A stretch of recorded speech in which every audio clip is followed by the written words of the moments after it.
बोलिए।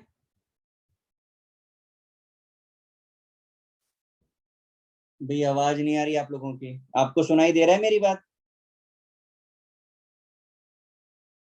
हाँ guys. Yes sir, आ रही है आपकी आवाज। हाँ, मैं पूछ रहा हूँ लास्ट लेक्चर में जो किया उसमें किसी को कोई प्रॉब्लम तो नहीं? नहीं सर। ठीक है।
आप कॉपी करना स्टार्ट कर सकते हैं।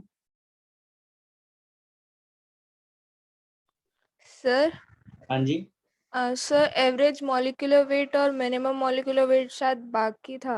नहीं नहीं, आप वो इंडेक्स फॉलो कर रहे हो क्या जो मॉड्यूल की है? हाँ सर। आप उसे फॉलो मत करो, मैं उसको अपने टाइम से कराऊंगा, है ना? अच्छा ओके सर।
देखिए मैं आपको एक्सप्लेन कर दूं क्या है दोनों चीजें।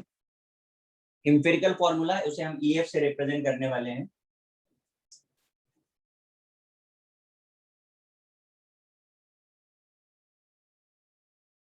It represents the simplest relative whole number ratio of atoms of each element present in the molecule. जैसे अगर हम बेंजीन की बात करें C6H6, तो कार्बन और हाइड्रोजन का जो सिंपलेस्ट रेशियो है वो 1:1। अगर हम सिंपलेस्ट रेशियो बता रहे हैं तो वो एम्पिरिकल फॉर्मूला होगा। अगर हम एक्चुअल नंबर बता रहे हैं तो वो मॉलिक्यूलर फॉर्मूला होगा। एक्चुअल नंबर मतलब कार्बन 6 हाइड्रोजन 6। एक्चुअल नंबर अगर हम बता रहे हैं तो मॉलिक्यूलर फॉर्मूला, और सिंपलेस्ट रेशियो बता रहे हैं तो एम्पिरिकल फॉर्मूला। अब इन दोनों में रिलेशन क्या होता है? तो molecular formula is n times of empirical formula. n is any whole number 1 2 3 onwards. करिए नोट डाउन।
सर आपने Done, sir. मॉलिक्यूलर फॉर्मूला का एग्जांपल एक्सप्लेन करो ना वापस से।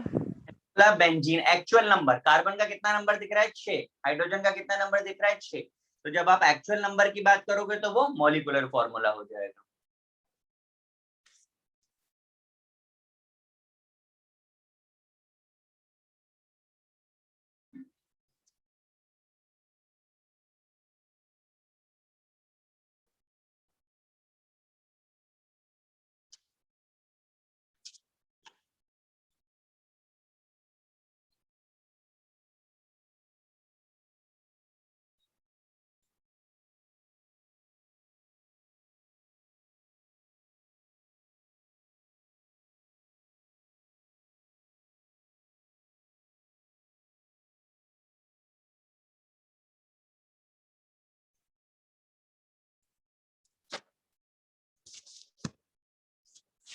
Done, sir. आप यहाँ पर ये रिलेशन चाहें तो वेरीफाई भी कर सकते हैं। अब देखिए n की जगह पे क्या आएगा अगर हम मॉलिक्यूलर फॉर्मूला और एम्पिरिकल फॉर्मूला का रेशियो निकालें तो 6. 6। तो इन सब चीजों का आगे एप्लीकेशन होगा, अभी मैं सिर्फ इंट्रोड्यूस कर रहा हूँ आपको कंसेप्ट। इरेज करता हूँ ना।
देखिए जरा ये कंसेप्ट है बहुत सिंपल सा, लेकिन आपको डिफरेंशिएट करवाना है, इसलिए मैंने इतना सारा लिखा है वहां पे कि आप उनके बीच का डिफरेंस समझ पाए।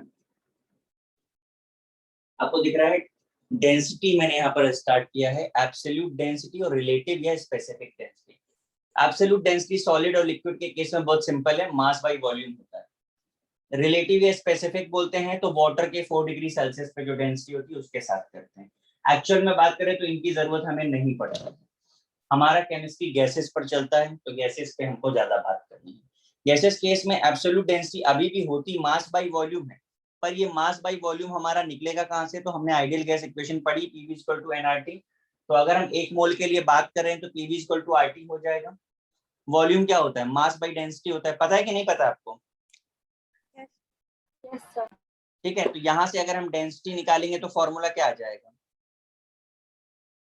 Pressure into mass by R, यानी गैस कांस्टेंट टी टेम्परेचर, ये लिखा मैंने PM by RT.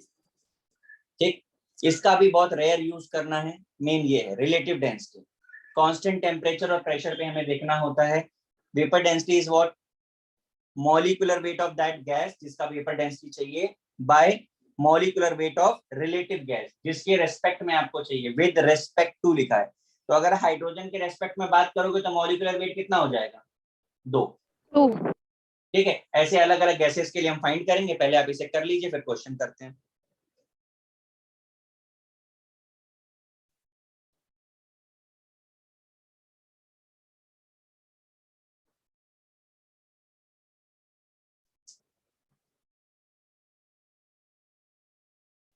Sir, what is R in the first equation? Gas equation, sorry gas constant, this one ना, Yes, sir. गैस कांस्टेंट अभी बताएंगे इन सब के बारे में।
सबका हो गया, मैं इरेज कर दूं? Yes, sir. ठीक, अब पहला पार्ट जो हमें यूज करना है वो है रिलेटिव डेंसिटी ऑफ गैस। इसे जरा हम समझ लेते हैं।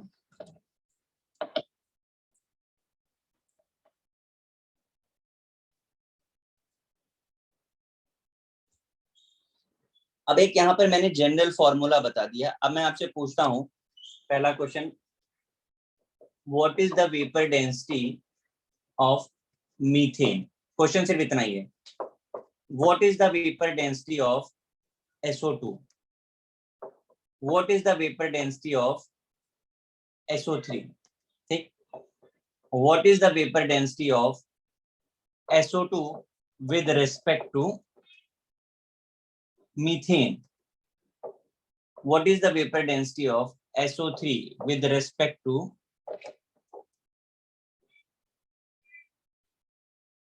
CH4। चलो, इन क्वेश्चन में आपको डिफरेंस समझ में आ रहा है कि किसमें क्या है। पहले क्वेश्चन में सिर्फ वेपर डेंसिटी ऑफ मीथेन बोला है, तो जब आपको ये ना बताया जाए कि किसके रेस्पेक्ट में निकालना है तो always solve in terms of hydrogen. मैंने क्या बोला, सुना आपने? अगर आपको ये ना बताया जाए कि किसके रेस्पेक्ट में लेना है तो स्टैंडर्ड क्या होता है, हाइड्रोजन। तो पहले वाले के लिए फॉर्मूला क्या लगेगा guys, Molecular weight upon 2, 16/2। Perfect. दूसरे वाले केस के लिए क्या लगेगा, 64/2. 64/2. तीसरे वाले के लिए क्या लगेगा? 80/2. 80/2 बराबर। अब विद रिस्पेक्ट टू बोल दिया तो मतलब 64/16. 16 SO3 80/, 80/16. डिफरेंस समझ में आ गया सबको? Yes, sir. छाप लीजिए।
देखिए जरा, ideal gas equation PV equal to nRT आपने पहले भी पढ़ा होगा। हम लोग इसे डिटेल में पढ़ते हैं, अभी यहाँ पर यूज नहीं है, सिर्फ इंट्रोड्यूस कर रहे हैं। पीवी इक्वल टू एनआरटी में पी प्रेशर है, वी वॉल्यूम है, आर गैस कांस्टेंट है, जिसकी दो वैल्यूज जो सबसे ज्यादा यूज होती हैं 8.31 जूल में है और 0.821 एटमॉस्फेयर पर लीटर पर मोल केल्विन में है। टी आपका टेम्परेचर है which is always in kelvin.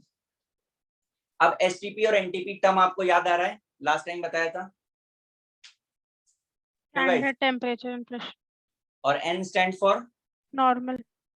हाँ बिल्कुल सही है, एन से नॉर्मल है और एस से स्टैंडर्ड है, स्टैंडर्ड टेम्परेचर प्रेशर। क्या लॉजिक है इसका? तो ये ओल्ड कंसेप्ट में हम 1 मोल ऑफ गैस को 273 केल्विन टेम्परेचर को हम स्टैंडर्ड या नॉर्मल बोलते थे, 1 एटमॉस्फेरिक प्रेशर को हम स्टैंडर्ड या नॉर्मल प्रेशर बोलते थे और वॉल्यूम लेते थे 22.4 लीटर, जो हमने आपको लास्ट लेक्चर में बताया था। मॉडर्न कंसेप्ट ने क्या बोला? टेम्परेचर 273 नहीं है, 273 नहीं होता, 273.15 होता है, थोड़ा सा ज्यादा। तो टेम्परेचर थोड़ा सा ज्यादा है, प्रेशर 1 बार है, तो वॉल्यूम भी थोड़ा सा ज्यादा यानी 22.71 लीटर हो जाता है। अब आपका पॉइंट ये है कि हम कब कौन सा यूज करें, तो आप हमेशा 22.4 लीटर ही यूज करें जब तक आपको ये बोला ना जाए कि स्टैंडर्ड टेम्परेचर वॉल्यूम 22.7 है, तब तक आप इसे यूज ना करें तरीकों में।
डांस।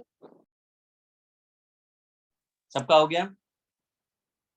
सर आपने वो एसटीपी और एनटीपी में 1 एटम के बाद क्या लिखा है? 1 atm प्रेशर एंड 22.4 लीटर्स।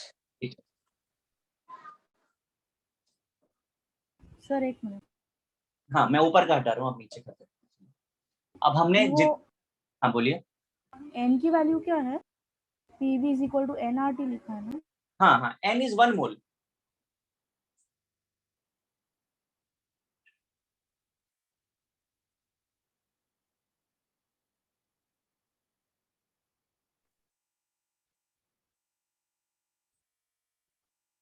हमने जो भी फॉर्मूले इंट्रोड्यूस किए, कंसेप्ट इंट्रोड्यूस किए, उनके एप्लीकेशंस करने हैं। सर मॉडर्न कॉन्सेप्ट में प्रेशर का वैल्यू क्या है?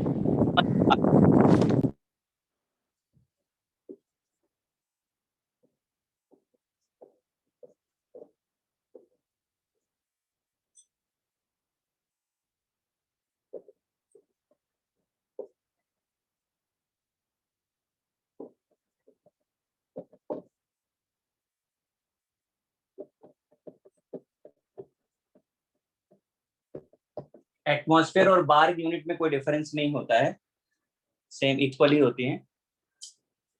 आपको क्वेश्चन है, find the density of fluorine at 273.15 kelvin and 1 atmospheric pressure.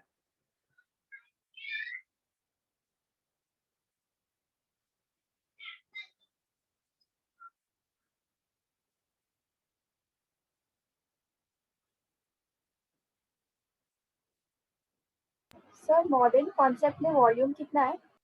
22.7 litre.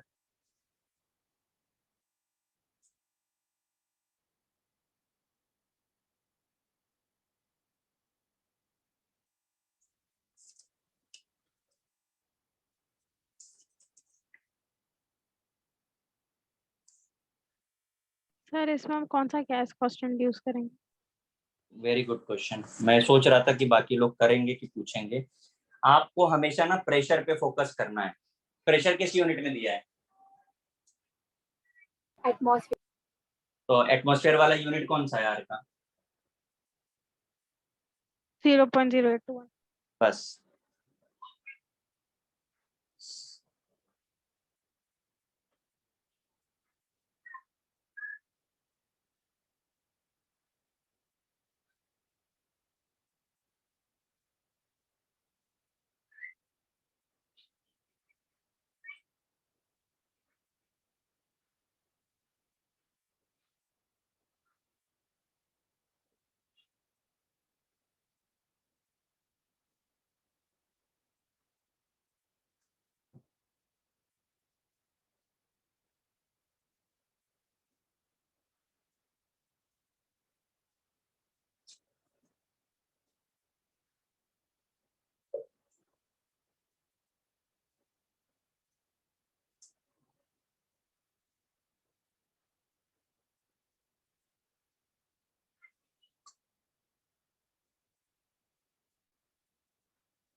Solve कर रहे हैं बेटा?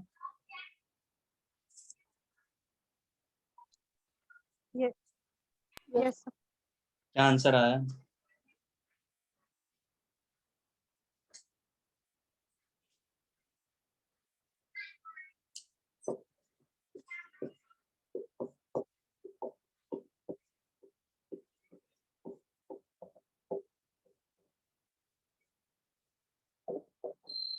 यही रखा है हम लोग ने वैल्यूज। ये 39 क्या है? Yes sir. 39 क्या है? क्वेश्चन में 39 दिया है, वो क्या है? 39 ही तो दिया है। मास है उसका। ऑब्वियसली यार, फ्लोरीन का मास। बगैर मास के अच्छा कैसे सॉल्व करते, क्या सोच रहे थे? बगैर मास के सॉल्व करने का कोई लॉजिक था क्या अपने पास?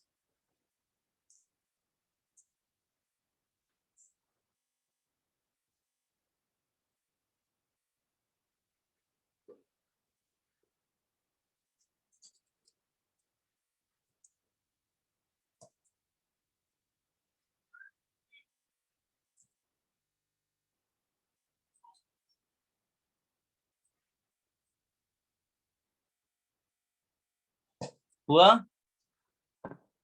सर 16.07। बाकी लोगों का क्या आंसर है?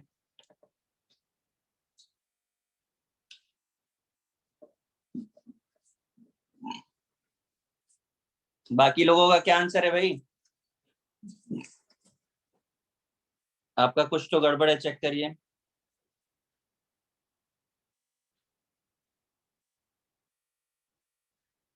सर 1.73 कुछ। हाँ, 1 पॉइंट समथिंग आएगा। 1.63 या अप्रोक्स 1.7 आप बोल सकते हो ग्राम पर ml की लीटर। क्यों भाई? ml पे की litre? Litre. Litre. Litre.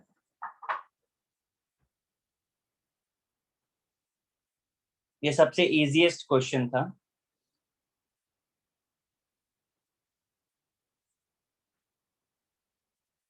Next question.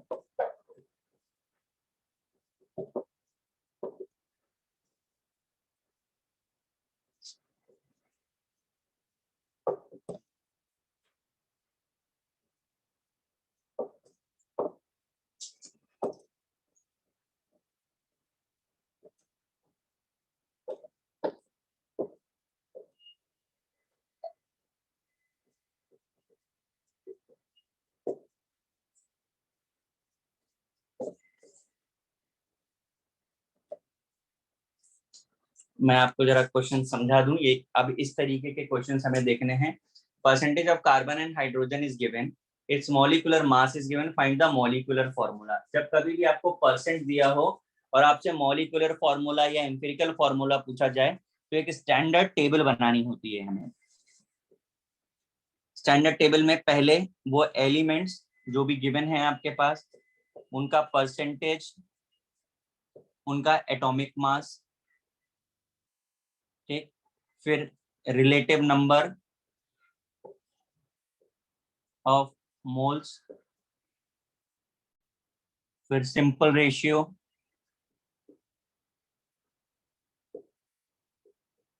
और फिर सिंपल होल नंबर। क्या मतलब है इन सारी बातों का, मैं आपको एक एक करके बताता हूँ। ध्यान से समझिएगा क्योंकि एक क्वेश्चन मैं करूंगा उसके बाद आप करने वाले हो। हमारे पास सिर्फ 2 ही एलिमेंट हैं, तो समटाइम्स ऐसा होता है कि 2 नहीं 3 एलिमेंट होते हैं पर हमको इंफॉर्मेशन 2 की दी जाती है। तो कैसे पता चलेगा कि 2 ही हैं?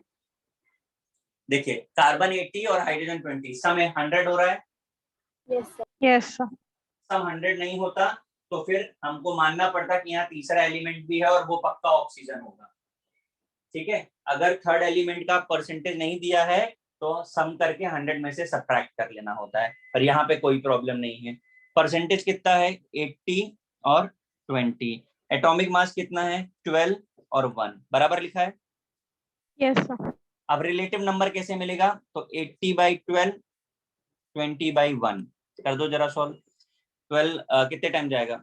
6.66, और ये तो कितना रहेगा? 20। अब इतना बड़ा नंबर तो लेके हम कैलकुलेशन नहीं कर सकते, तो हम क्या करते हैं, इसको सिंपल रेशियो बनाते हैं। सिंपल रेशियो के लिए क्या करना होगा, इन दोनों में से देखिए स्मॉलेस्ट नंबर कौन सा है, 6.66. तो इसको बेस बना करके दोनों को डिवाइड कर दो, तो 6.66 डिवाइडेड बाय 6.66 और यहाँ 20 बाय 6.66, ये कितना हो गया 1, और ये कितने टाइम्स जाएगा, अप्रोक्स 3 टाइम्स, बराबर है। Yes, sir. यही इसका सिंपल होल नंबर आ गया, यानी कि हमको इससे ये पता चल रहा है कि कार्बन का नंबर कितना है 1 और हाइड्रोजन का नंबर कितना है 3। तो CH3 ये हमको क्या मिला, Empirical. Molecular form. Empirical formula मिला, ठीक है। अब एम्पिरिकल फॉर्मूला तो CH3 आ गया, तो इसका जरा वेट निकालिए, कार्बन का 12 और हाइड्रोजन का कितना आ गया 15, और मॉलिक्यूलर फॉर्मूला हमारे पास, सॉरी मॉलिक्यूलर मास कितना है हमारे पास 30. 30, तो हम स्मॉल n बता सकते हैं कितना आएगा, कितना आ रहा है, 2. इतना समझ में आया। तो ये तो हमको पता चल गया कि 2 का फैक्टर इन्वॉल्व है, तो अब एक काम कर लीजिए, molecular formula is equal to n into empirical formula था, एम्पिरिकल फॉर्मूला CH3 आया है, CH3 में 2 का मल्टीप्लाई करिए तो क्या बनेगा, C2H6. हो गया।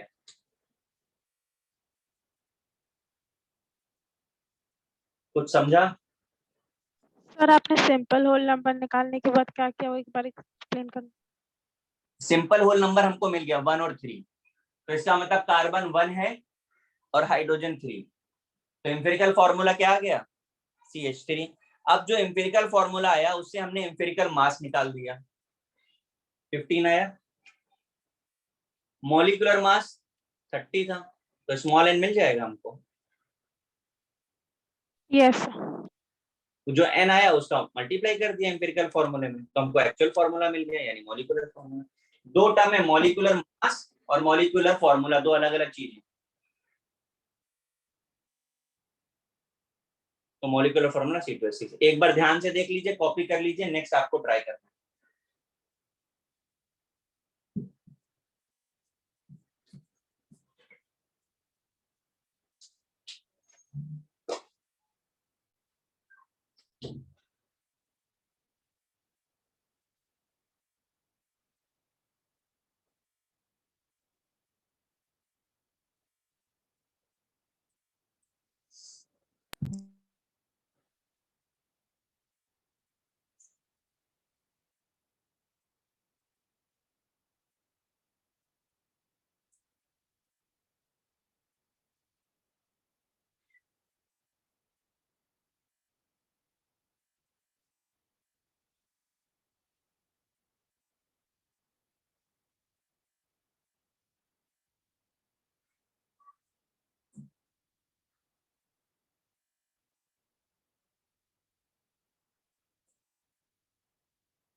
हो गया कॉपी?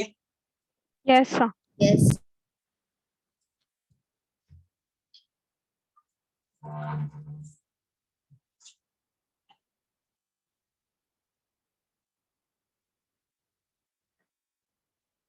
मैं क्वेश्चन नेक्स्ट दे रहा हूं, आपको सॉल्व करना है वो।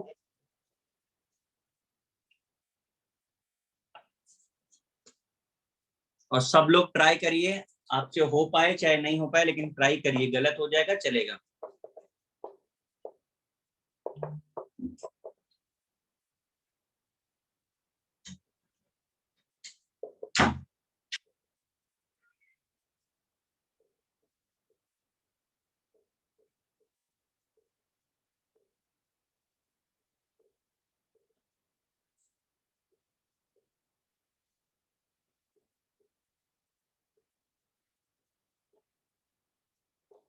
आपको कार्बन हाइड्रोजन का परसेंटेज दिया है, vapour density of compound given है, find the molecular weight and molecular formula of compound, ये आपका क्वेश्चन है।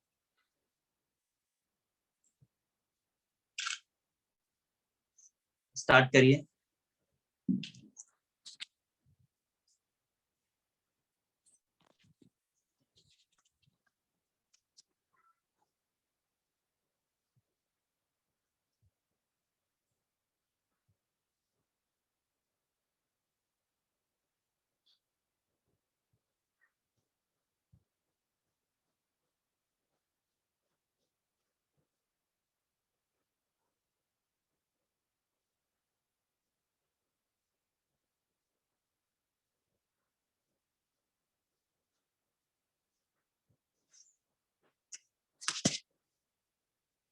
सर इसमें थर्ड एलिमेंट क्या होगा?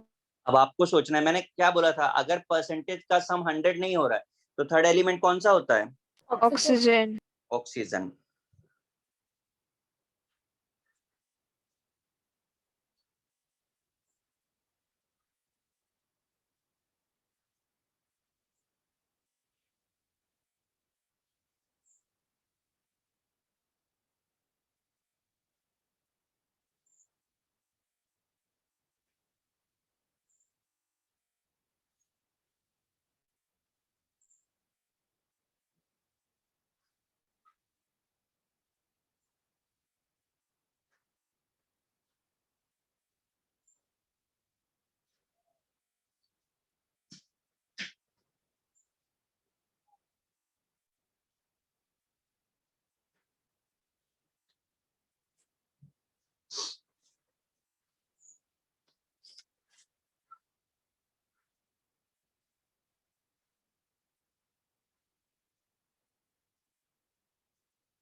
Sir, C4H8O2.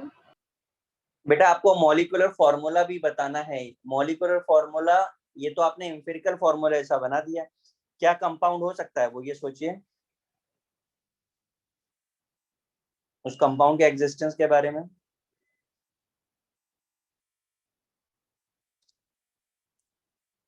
सर और किस C4H8O2.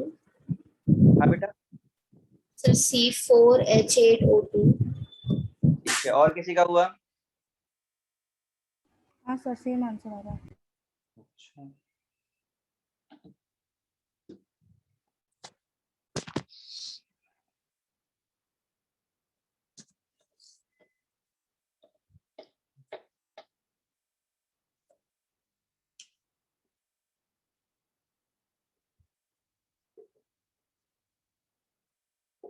ऑक्सीजन कितना आ रहा है? 36.3 सर.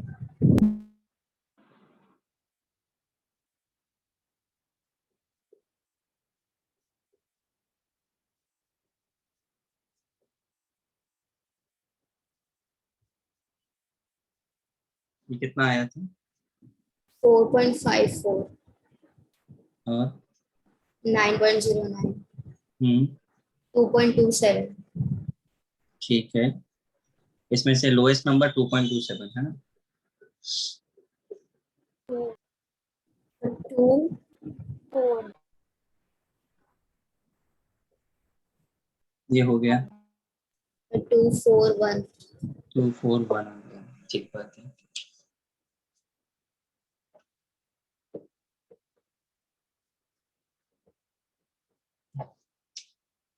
C2H4O आया, ये आया ना? Yes, sir. तो ये empirical yes sir, molecular formula है। Empirical formula. Formula. Empirical empirical formula. Very good. अभी आपको मॉलिक्यूलर वेट निकालना है, तो मॉलिक्यूलर वेट कितना हो जाएगा? 88। 88। एम्पिरिकल फॉर्मूला मास कितना हो जाएगा? 44. 12 into 2, 1 into 4 plus 16, सम कितना आ रहा है? 44. 44 ना? Yes, sir. Yes sir. तो स्मॉल एन कितना हो जाएगा? 88 4 यानी कि 2।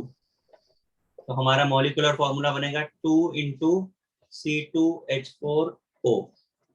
अच्छा, सबने इसी से बताया C4H8O2, यही है ना सबका आंसर? Yes, sir. सबको समझ आ गया? Yes, sir. ठीक है, चलो मैं चेंज कर रहा हूँ क्वेश्चन।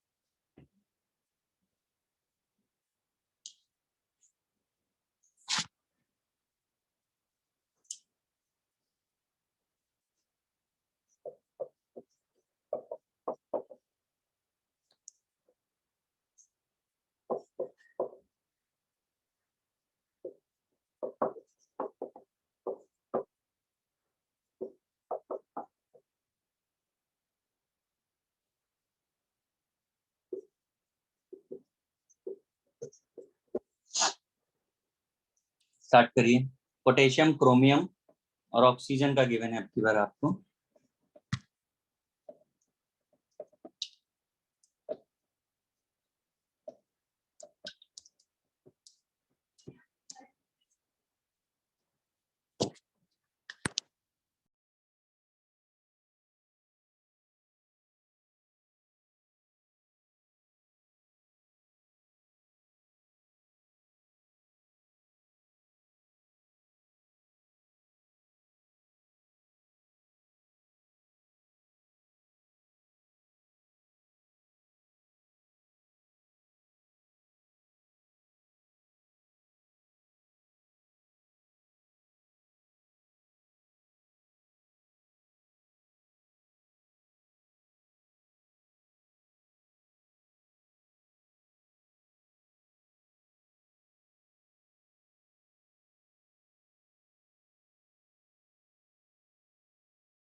सर क्रोमियम का एटॉमिक वेट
सर 3.5 का सिंपलेस्ट होल नंबर क्या लेंगे?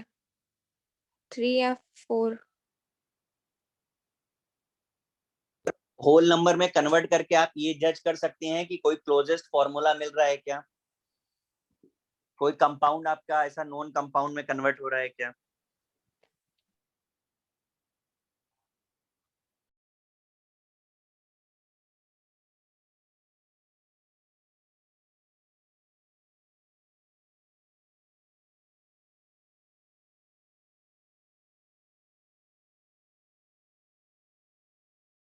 Sir K2Cr2O7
sir KCrO3 KCrO3 कोई कंपाउंड होता है? Sir, K2Cr2O7. पॉसिबल है?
चलिए देखते हैं क्या आ रहा है आंसर। KCrO के आपका 26.6, 35.4, 38.1, 39 लिया इसको, 52 लिया इसको, 16 लिया इसको, डिवाइड किया तो क्या आ रहा है? सिंपल है 0.6. 0.68 0.68 3.5 point 2.38. 2.8. 2.8। अब आप इसमें से स्मॉलेस्ट नंबर ले लीजिए 1 1, और ये कितने टाइम जाएगा? 6 3 3.5. 3.5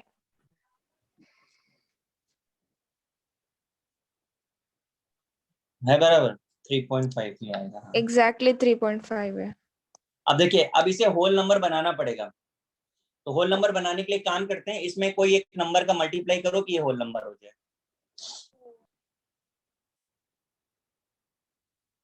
कितना हो जाएगा? 7. सही किया है? अब क्या बन? K2Cr2 बन गया। समझा?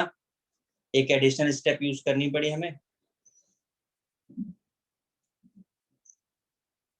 क्लियर है भाई? हाँ सर. सबका आया था? हाँ सर. Yes. चलो, वेरी गुड।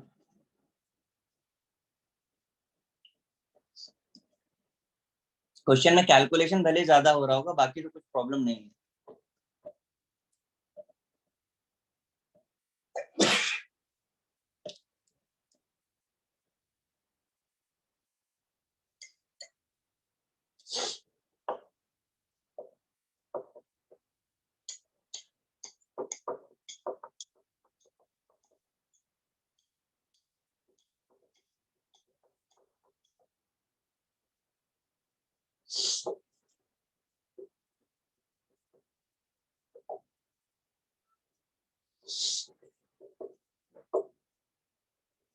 स्टार्ट करिए।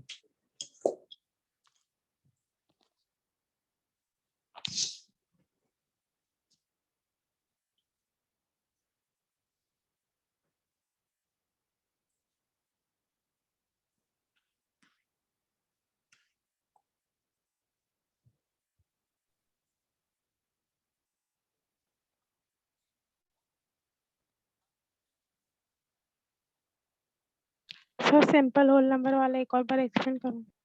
आपको डेसिमल में आ रहा था ना, तो डेसिमल को आपको होल नंबर में कन्वर्ट करने के लिए कोई भी लोएस्ट नंबर से मल्टीप्लाई कर देना है। जब आपने लोएस्ट नंबर से मल्टीप्लाई किया तो वो जो डेसिमल में था वो होल नंबर में कन्वर्ट हो गया। ठीक है?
MgSO4.7H2O. बेटा पॉसिबल है।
सर हो गया।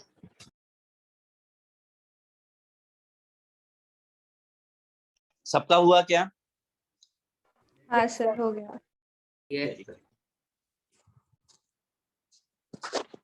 मैं सॉल्व करूं कि ना करूं इसको? आप सबने कर लिया तो मैं छोड़ दूं? किसी को जरूरत है मैं सॉल्व करके दिखाऊं क्या? नहीं सर आ गया। ठीक।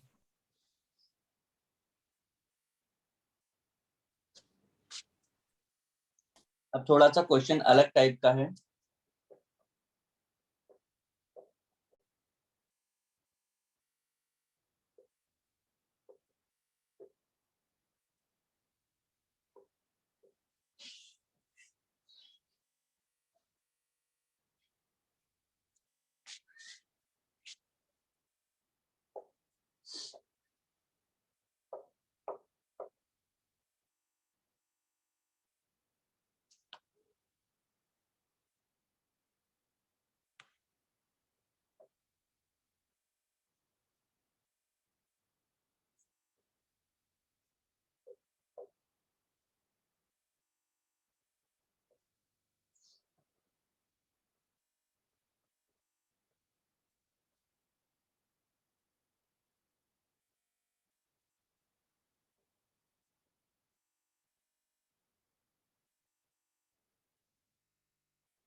आपको कंपाउंड एक्स बताया है कि कार्बन, हाइड्रोजन और क्लोरीन से मिलकर बना है। 0.384 gram of compound X vaporization occupies 100 ml, 114 degree Celsius and 0.973 bar. What is the molecular formula of X? कुछ समझ आया आपको?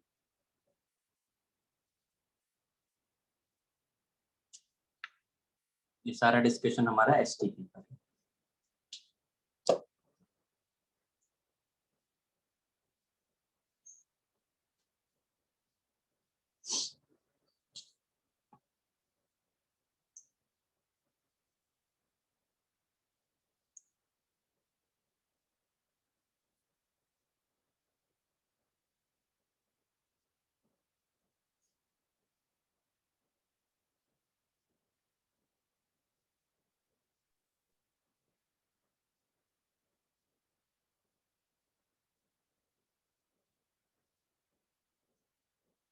गाइस जरा थोड़ा दिमाग लगाइए।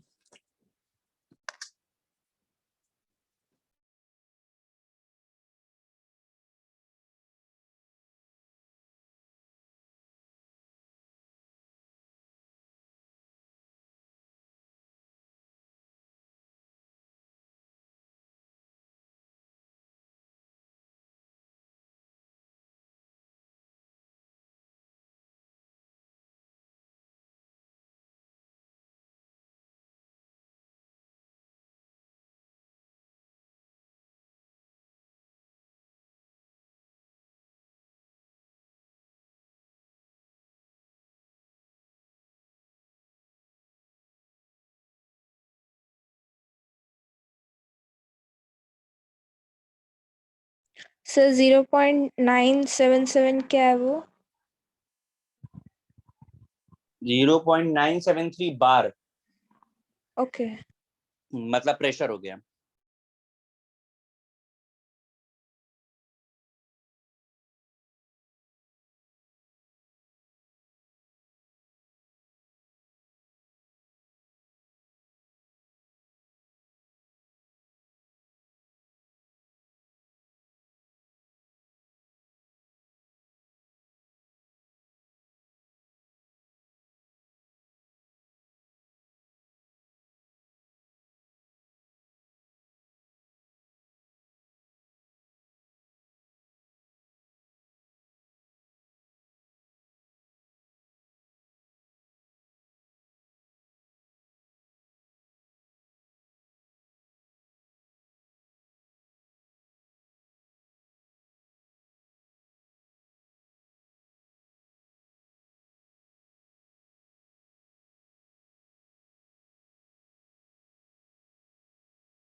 गाइस हुआ?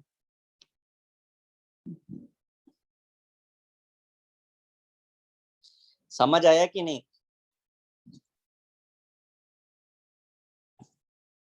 बोलिए भाई।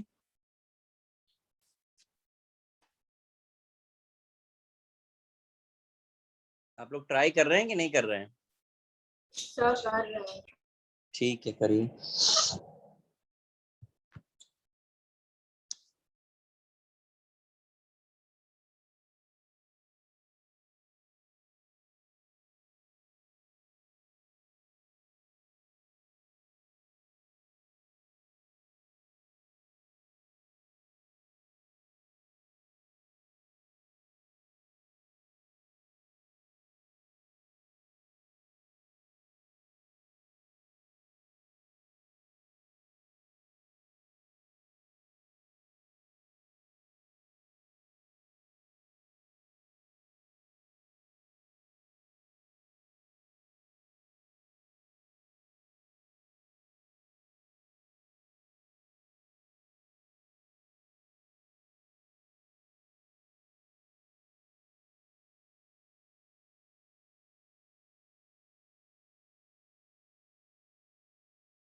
सर आप सॉल्व करो।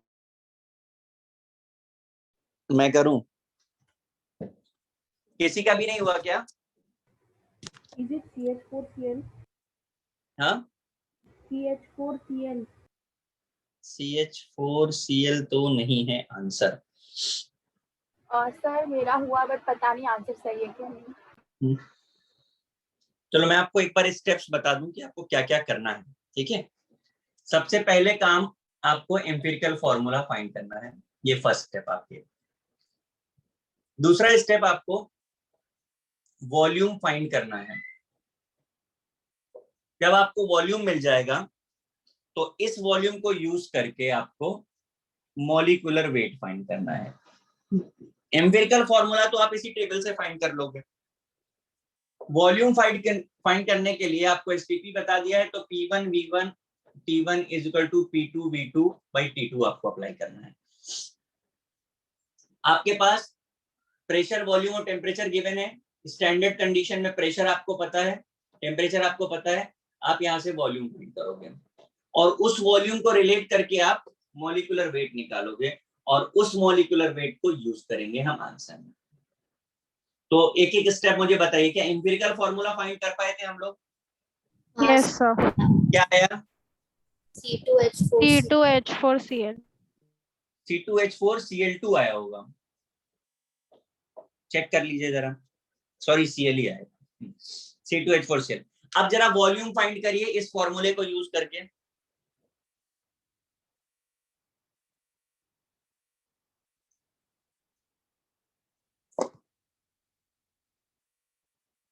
करिए जरा, कितना वॉल्यूम आ रहा है?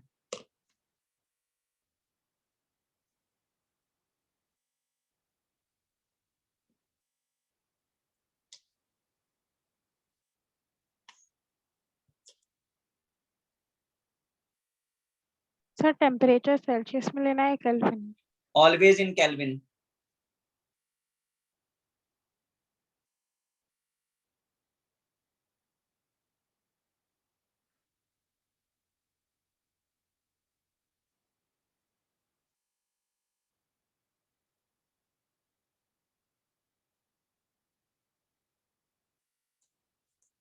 आप लोगों को होमवर्क दिया था तो कितना सॉल्व किया था आप लोगों ने?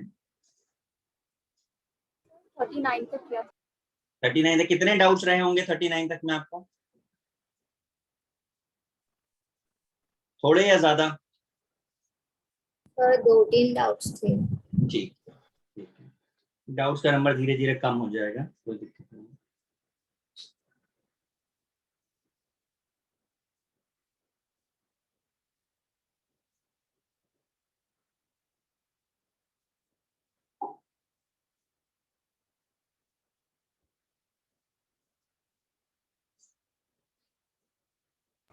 सर प्रेशर कितना लेना है? 1 एसटीपी पे कितना होता था? 1 एटमॉस्फेयर होता था ना। हाँ। टेम्परेचर 273 होता है, प्रेशर 1 होता है।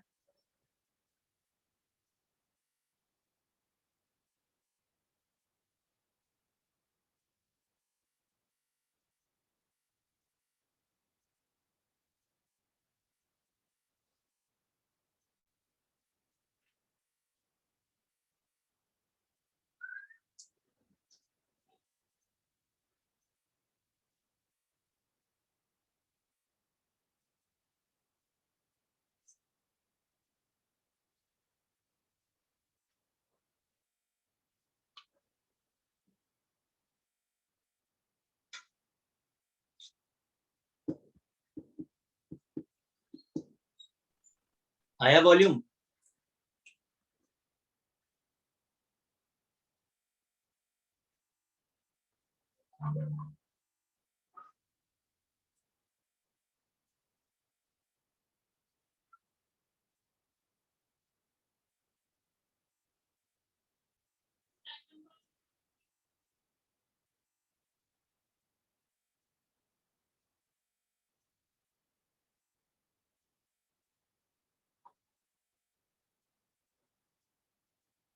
सर 0.068 है।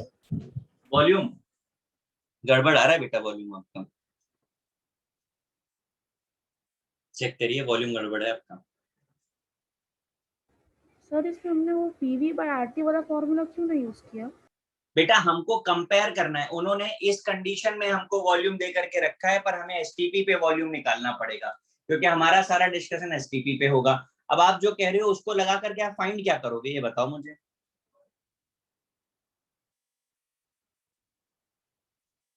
उससे क्या फाइंड होगा?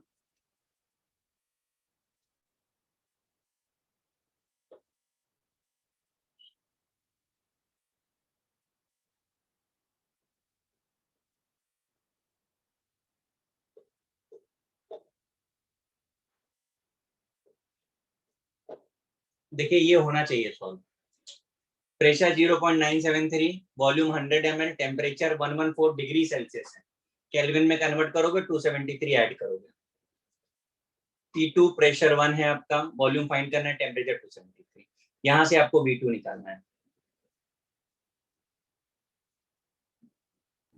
हाँ तो सर मैंने लीटर में ही बोला था। क्या आंसर आपने बोला? सर ml में मुझे 68.63 ml आ रहा। हाँ, ठीक है। V2 आपका जो है 67.72 ml आना चाहिए। अगर आपने कुछ अप्रोक्सीमेट नहीं लिया है तो यही आएगा।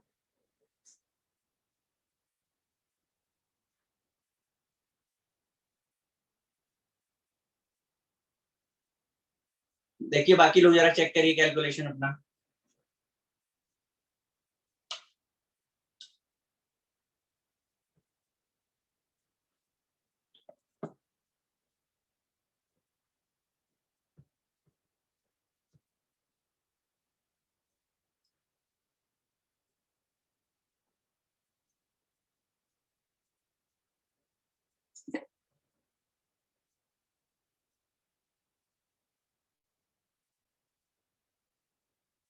आया इतना?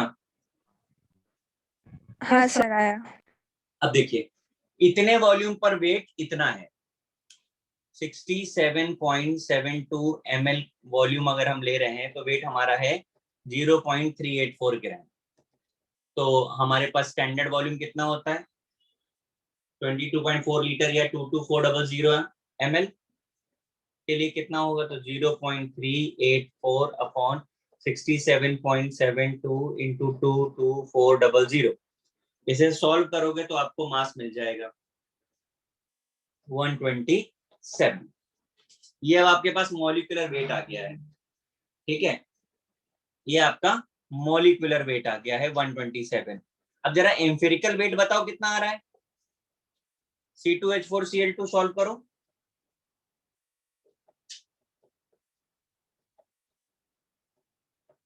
करिए तो सॉल्व कितना हो रहा है ये।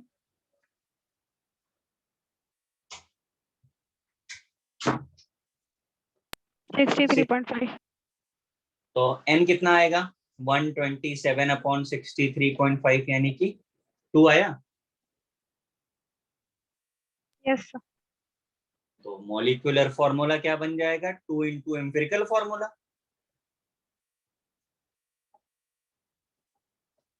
समझा भाई?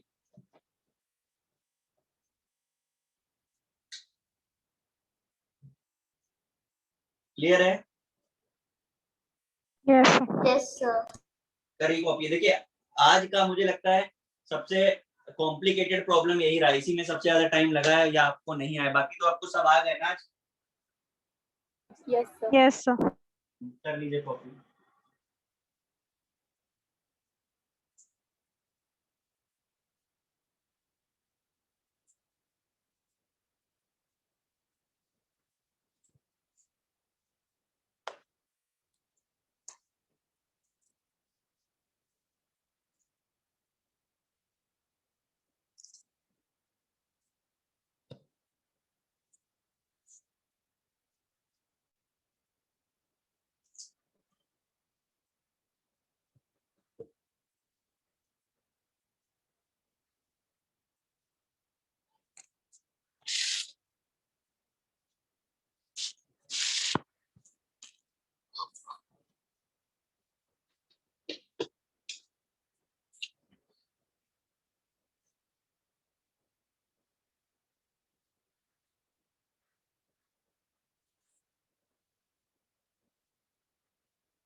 हो गया कॉपी?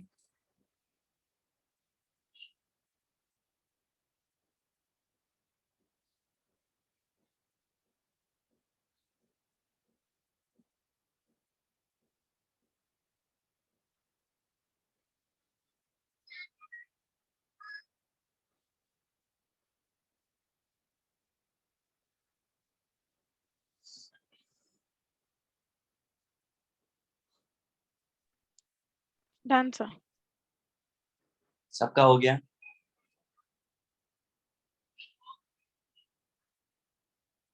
मैंने आपको 39 तक होमवर्क में दिया था और अभी मैं देख पा रहा हूँ मॉड्यूल में जो पार्ट हमने किया है उसके बहुत ज्यादा क्वेश्चंस नहीं हैं।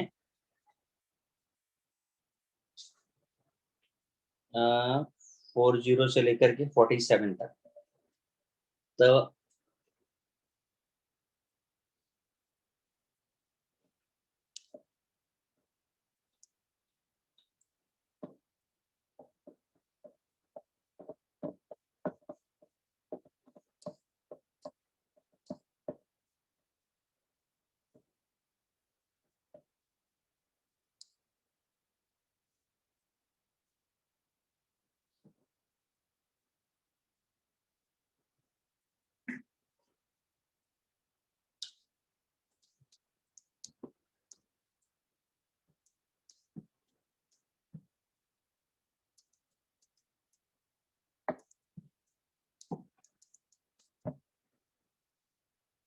आपका जो आगे का होमवर्क है वो 40 से लेकर के 47 तक है।